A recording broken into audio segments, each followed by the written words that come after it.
안녕하세요. 맥키니치의 투자클럽입니다. HLB 간세포 함정 진료 가이드라인 리보세라니까 캄넬리주만 관련해서 살펴봐 드리고요. 2024년도 최종 승인 이후에 차후의 개정판에서도 등재 기대감이 나오고 있습니다. 이 부분 한번 살펴보겠습니다. 자, 질문하셨던 분들 중에서 이 간세포 함정 진료 가이드라인 작년도에 이제 개정판이 나왔는데 여기에 리보세라니까 캄넬리주만 관련되는 내용이 있는데 이게 지금 진행되고 있는 간세포암 관련해서 하고의 차이점이 뭔지 한번 살펴봐 드리도록 하겠습니다. 이 간세포암종 진료 가이드라인 같은 경우는 대한간암학회하고 이제 국립암 센터 관련되는 부분에서 나오고 있는 것 같은데요. 자, 50명이 모여가지고 1028편 정도의 이제 논문들을 평가해서 권고사항은 임상적 근거에 따라서 4개의 근거, 2개의 근거 수준으로 이제 분류를 하는 것 같습니다. 2003년도에 제일 처음 제정되고 난 다음에 2009년, 2014년, 2018년, 그리고 이제 작년도에 개정이 되었는데요. 이 연도수를 보게 되면 2013년도 같은 경우에는 이 소라페닙이 나오기 전이었죠.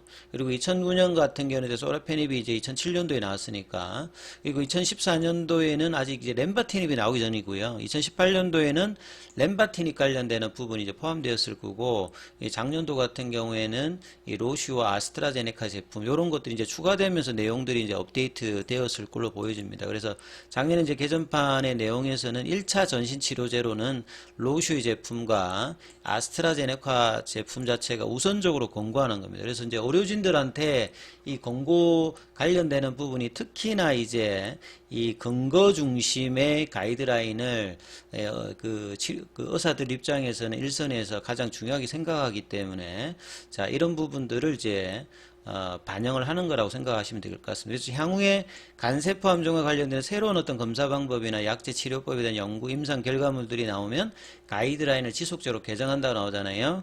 그래서 간세포 함정 환자 진단 및 치료법 개선에 기여하겠다.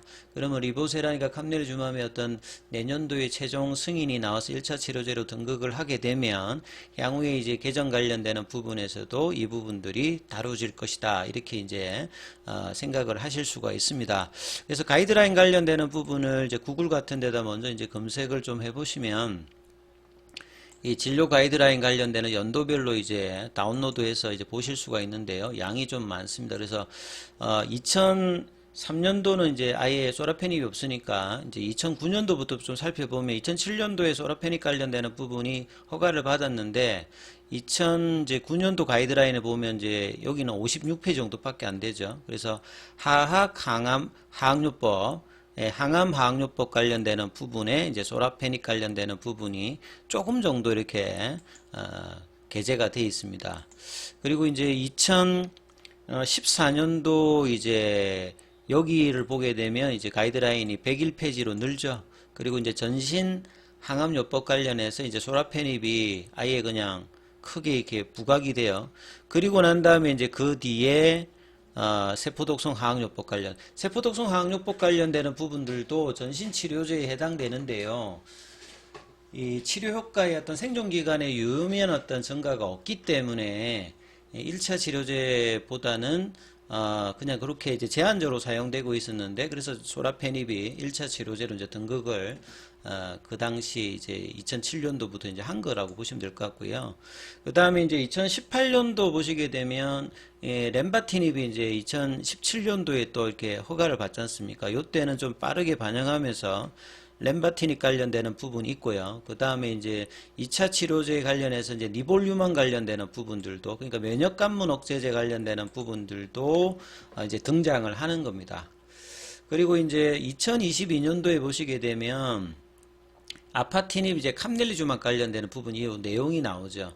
근데 여기는 이제 보시게 되면 2차 전신 치료제 쪽에서 이제 6번째로 이제 뒤에 좀 추가되어 있어 나오거든요. 이 아파티닙이 이제 리보세라닙이죠. 여기가 이제 임상이 보시게 되면 어헬프라고 되어 있습니다. 여기도 보면 3상이거든요. 근데 이제 카레스 310하고 다르게 어헬프고 여기는 이제 병용이 아니라 이 아파티닉 관련되는 부분에서 이 부분을 이제 단일로 병용이 아니라 아파티니까 이제 위약으로 나누어서 2대1 비율로 이제 배정했던 임상이라고 보시면 됩니다.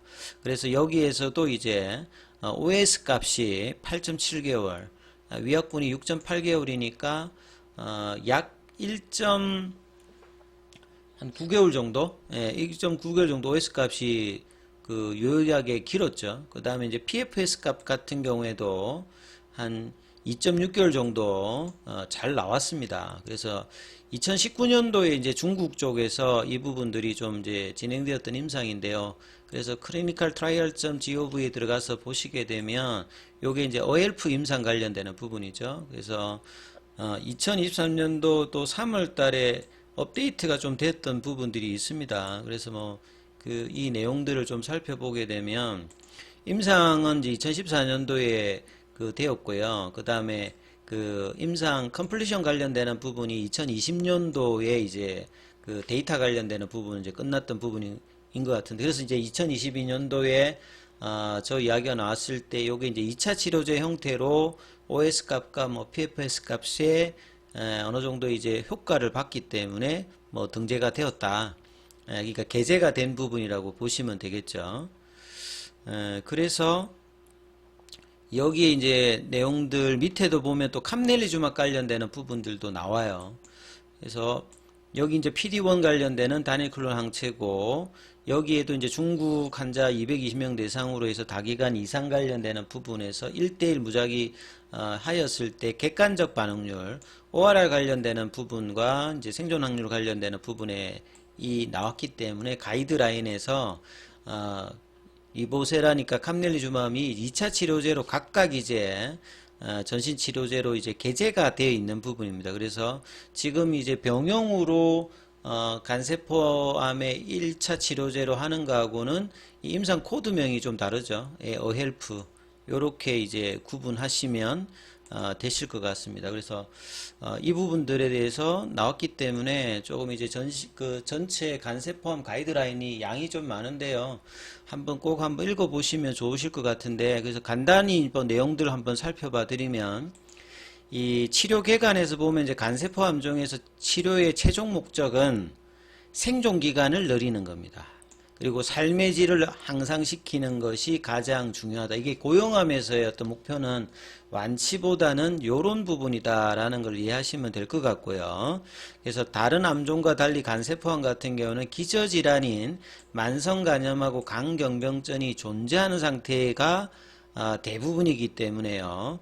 그래서 여러 이제 치료 방법들이 필요하기 때문에 새로운 어떤 치료 옵션이 나왔을 때 치료하는 의료진 입장에서는 굉장히 기대가 크다라고 일단 보실 수가 있습니다. 그래서 크게 보게 되면요, 좀 나누는 어떤 등급 자체가 국내에서는 요 ICC 스테이지로 여기 이제 종양의 어떤 크기라든지 그 다음에 개수라든지 이런 부분으로 이제 베스트 옵션, 얼터네이티브 옵션 해가지고 다루는데요. 그래서 전신치료제 관련되는 부분은 뭐 2기라든지 요럴 때 이제 베스트 옵션으로 이제 등장을 하고, 그 다음에 3기일 때도 등장을 하고, 여러 이제 베스트 옵션과 얼터네이티브 옵션 관련되는 부분에 가이드라인이 있습니다. 그래서 3기, 4기, 이러면 이제 종양의 어떤 개수가 많고 크기도 이제 커지고, 그 다음에 뭐 전이 관련되는 부분이 있을 때 보면 이제 1차 치료제 관련되는 부분들에 대한 이야기들이 이제 본격적으로 좀 많아진다 이렇게 보시면 되겠죠. 그리고 이제 병용 관련해서도 이 테이스 관련되는 간문맥 관련되는 부분하고 색전술 관련되는 부분하고 EBRT 같은 경우는 이제 방사선 치료 관련되는 부분, 이런 부분들이 다양한 어떤 치료법들이 있기 때문에 임상도 향후에 다양하게 이제 진행이 될 수 있는 부분들을 가이드라인을 통해서도 알 수 있습니다. 그래서 차일드폰은 간경변들을 대부분 동반하기 때문에 이 부분들이 이제 어떤 정도이냐, 그 다음에 밑에 있는 ECOG 같은 경우에는 그레이드가 이제 좀 떨어지게 되면 좀 움직임 실제 이제 뭐랄까요, 이제 몸의 이제 상태 지수거든요. 0점 같으면 정상이 아예 없는 건데 4점이 되면 거의 이제 침대에서 뭐 움직임이 조금 이제 약한 거니까, 그래서 이제 위로 갈수록 이제 치료 옵션들이 있는데 밑으로 가면 갈수록 이제 수술도 좀 못하면서 여러 어려움이 있습니다. 그래서 이런 어떤 이제 등급에 따라서 치료 관련되는 부분들이 디테일하게 좀 나누어진다 이렇게 보시면 되겠고요.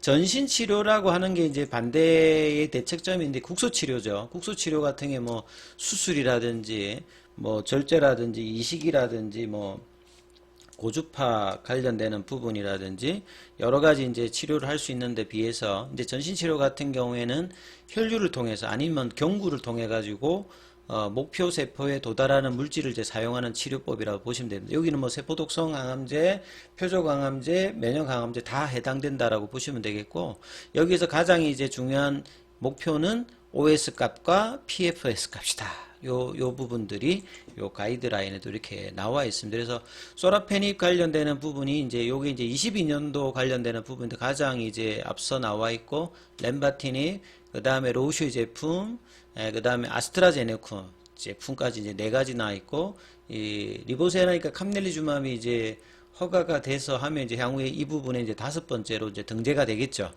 그래서 지금 4가지의 퍼스트 라인 키 트라이얼 관련된 아웃컴 관련되는 부분이 있는데 이것을 압도하는 OS 값과 여러 어떤 제한적인 상황을 좀 극복하는 어떤 임상들의 데이터를 냈던 부분이죠. 그래서 1차 전신 치료제 선택 시 고려사항 관련되는 부분이 많이 나와 있잖아요.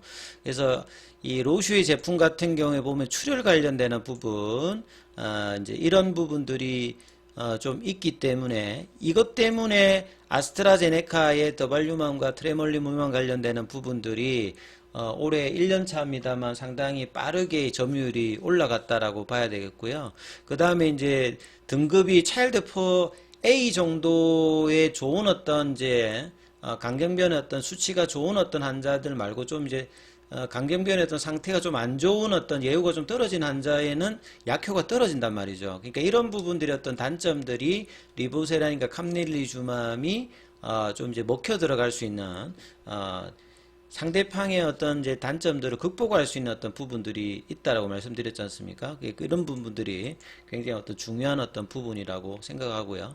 그래서 이제 이 아파티님하고 캄넬리주맘 앞서 설명했던 그 부분이고, 이 부분들이 2021년도에도 이제 기사가 되어 있던 부분이 있습니다. 보시게 되면 중국 항서제약과 난징의대가 이 아파티님, 그러니까 리보세라닌 관련되는 부분에서 2차 치료제로 허가를 받고, 여기도 이제 2차 치료제 관련되는 부분, 그러니까 소라페닙 관련되는 부분에서 뭔가 문제가 있었을 때 2차로 이제 쓸 수 있는 뭐 이런 쪽에 뭐 임상 관련되는 부분이 진행되었던 부분이다, 이렇게 보시면 될 것 같습니다. 그래서 이제 그 관련되는 임상 데이터 관련되는 부분이 나와 있죠. 자, 아무튼 이 부분 좀 참조하시면서 하시고, 또 이제 기타 궁금하신 부분 있으면 언제든지 댓글이나 문자나 무료 카톡방이 있으니까 질의하시면 되시겠습니다. 여기까지 하겠습니다.